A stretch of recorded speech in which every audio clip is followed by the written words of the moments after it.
দুদিন ধৰি ঈদ আছিলে গোটেই গুৱাহাটীত কোনো ট্ৰেফিক জামেই নাছিলে তাৰমানে গুৱাহাটী মহানগৰীত চব্জি বেপাৰৰ পৰা ট্ৰাকৰ চলোৱাৰ পৰা বাছ চলোৱাৰ পৰা ৰিক্সা চলোৱাৰ পৰা গোটেইখিনি কোনে কৰে মিয়াই কৰে এইটো বদৰুদ্দিন আজমল ডাঙৰীয়াই যিটো কথা কৈছে সেইটো আমাৰ জাতিটোৰ প্ৰতি অপমান হিচাপে আমি গণ্য কৰিব লাগে Pargo bitanga jai ko batra bungde be Pakistan site manna Guwahati nogormayaw jebla Eid फैयो बा मुस्लिमफोरनि माखासे फेस्टिवल फैबाथाय खालि गुवाहाटियानो लांदा जाजोबो बास ड्राइभारनिफ्राय लानानै रेपिड' बाइकनिफ्राय लानानै उबेर अलानिफ्राय लानानै गोबां मैगं बेपारि ना बेपारि बयलार बेपारि दाउ बेपारि सब बिसोरनो मानसि गोजा बांसिन मिया मानसि गोजा खुलुमबाय नोंथांमोनखौ बयखौबो बरायबाय दिनै जोङो मिया आरो लोगोसे गुवाहाटि नोगोरमायाव जानाय माखासे जाथायफोरनि सायाव खोथा सावरायगोन गिबियावनो जों सावरायगोन मियाफोरनि सायाव मुस्लिम मियाफोरनि थाखायनो जोंनि बे आसामाव मैगं थाइगंनि बेसेना अख्रां सा मोनदों बा गोसा जादों आरो मियाफोरा गोबां बिजनेसफोराव जेरै अलानिफ्राय लानानै रेपिड'निफ्राय लानानै उबेर गासिबावबो बिसोरनि मानसिल' दा आसामाव बिसोरनो बाहागो लागासिनो दङ दा बेनि सायावनो आसामनि चिफ मिनिस्टार हिमन्त बिश्व शर्मा बिथाङा गोख्रों बिबुंथि होदों बिथाङा मा बुंदों बेखौ ससे खोनासंग्रोदो आं देखायनो नै এইটো কথাত মই ফিল কৰোঁ যে আজি অসমত ঈদৰ দিনা গোটেই বাছবিলাক নোহোৱা হৈ যায় আমাৰ আজমল ডাঙৰীয়াই এইটোত যে আমাক ইটিকিং কৰিছে এইটো ফেকচুৱেলি ইটিকিং কৰিছে অসমীয়া মানুহে যে কাম কম কৰে আৰু মিয়াই যে অলপ কাম বেছিকৈ কৰে তাততো এইটোতো কোনো আমি ডিমট কৰিব নোৱাৰোঁ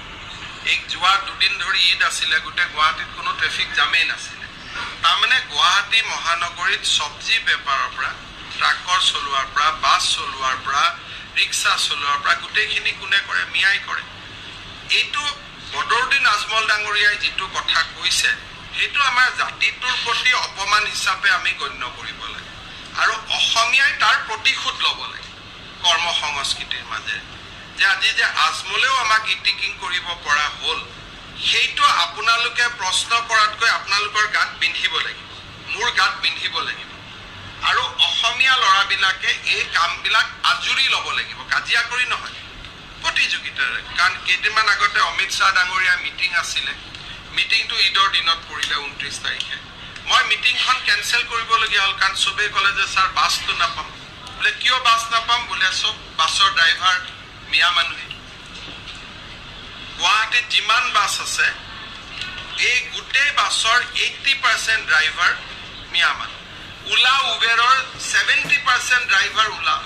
মুছলিম মানুহ আৰু যথেষ্ট উপাৰ্জনো কৰে গভৰ্ণমেণ্টে আমি স্কিমো দিব ৰেডি আছোঁ গতিকে বদৰুদ্দিন আজমলে যিটো ইটিকিং কৰিছে তাক ইটিকিং হিচাপে ল'ব লাগে আৰু আমি লাচিত বৰফুকনৰ নাম লৈ জীয়াই থকা চিলাৰায়ৰ নাম লৈ জীয়াই থকা আমি প্ৰাণৱন্ত অসমীয়াসকলে এই প্ৰত্যাহ্বান গ্ৰহণ কৰিব আৰু আমি উইদিন 1 year नोंथांमोना खोनाखाबाय जानांगौ नंमारगौ बिथाङा जायखौ बाथ्रा बुंदों बे बांसिनानो सैथो मानोना गुवाहाटि नोगोरमायाव जेब्ला ईद फैयो बा मुस्लिमफोरनि माखासे फेस्टिवल फैबाथाय खालि गुवाहाटियानो लांदा जाजोबो बास ड्राइभारनिफ्राय लानानै रेपिड' बाइकनिफ्राय लानानै उबेर अलानिफ्राय लानानै गोबां मैगं बेपारि ना बेपारि बयलार बेपारि दाउ बेपारि सब बिसोरनो मानसि गोजा बांसिन मिया मानसि गोजा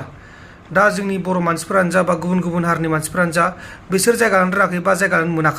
मोनाखै माने मा चान्स लानो रोङाखै नाथाय मियाफोरा बिदि नङा जेरावबो चान्स लायो बिसोर जेरावबो बाहागो लायो गामि खना खनला बाजार जागोन बेबो थांगोन बेबायदिनो आरोना दा बिथाङा बे बाथ्राखौ बिदि बुङाखै दा बाथ्राखौ बुंनाय हिसाबा जाहैबाय आजमल जायबा एमपि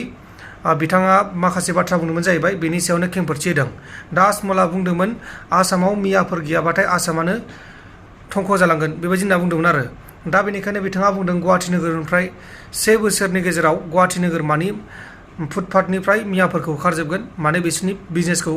मा खालामगोन आरोना जेनेबा सिलिंखार खालामगोन बेबायदि बाथ्रा बुंदों दा जियानो जादों नोंथांमोना बेखौ मिथिखाबाय जानांगौ बा खोनाखाबाय जानांगौ आरो दासान्दि बे निउसफोरा गोबां सावरायजागासिनो दङ ससियेल मिडियानि गेजेराव अब्ला जों दा नेक्स्ट निउसआनो जाहैबाय जोंनिया